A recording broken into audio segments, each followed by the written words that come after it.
Good evening, Madam President, Madam Chair, and members of the body. Several of you I've had the opportunity to talk to over the last 4 years.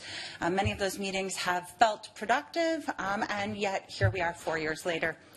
Some would say 19 years later, some would say 150 years later. So aside from looking at the construction of a jail as a physical building, I want you to join me for just a moment in looking at the construction of a moving escalator, the kind you see when you're traveling in the mall or in an airport. But a moving escalator in our current society is the vehicle for ongoing white supremacy building project. And so while we have some people in this room who have refused to condemn white supremacy, we are, as a trajectory, currently on that escalator. Now, on that escalator, you can continue to stand still and let the movement take you toward white supremacy. You can choose to walk slowly in the direction that it is taking us, or you have another choice, which is to walk as actively as possible in the other direction. Better yet, run. Run as fast as you can against the grain of the elevator that is taking us toward white supremacy. Because in so doing, you will be part of a resistance toward things that you say you do not want.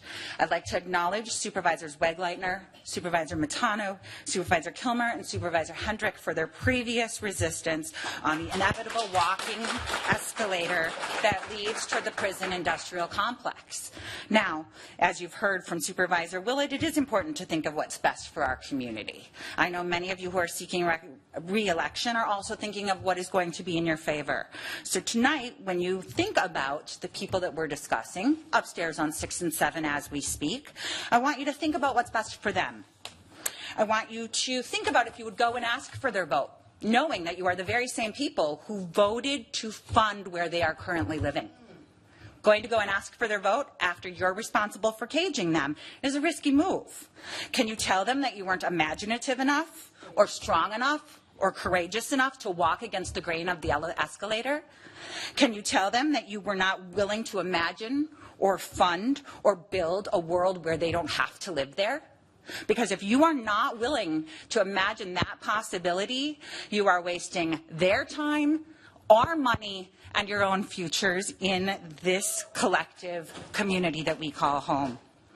I want to use the words, since again I've spoken with many of you and feel that that is landing on deaf ears, I'm going to use the words of someone else. That is recently of Senator Cory Booker, who you may recall spoke to the Department of Homeland Security Secretary. And he very poignantly said, with tears in his eyes, "When ignorance and bigotry is allied with power, it is a dangerous force in our country." And I'm going to paraphrase and say it's a dangerous force in our county as well. Your silence and apathy is complicity. So while you remain silent on what you're hearing in this room today, and while your amnesia of the fight that we've had for the last 4 years continues, you will be complicit in the caging of people in cells. We will not be complicit in this county's decision. And no matter how kinder and gentler and less racist people like Supervisors Baird and many of you who contend that we're going to be better than the next county, we are not going to stand by and approve for you to construct structures and buildings and systems and barriers of oppression to the people of Dane County who want to live with humanity and reside in well-being. I am not in support of this funding, and I sincerely question why any of you would be.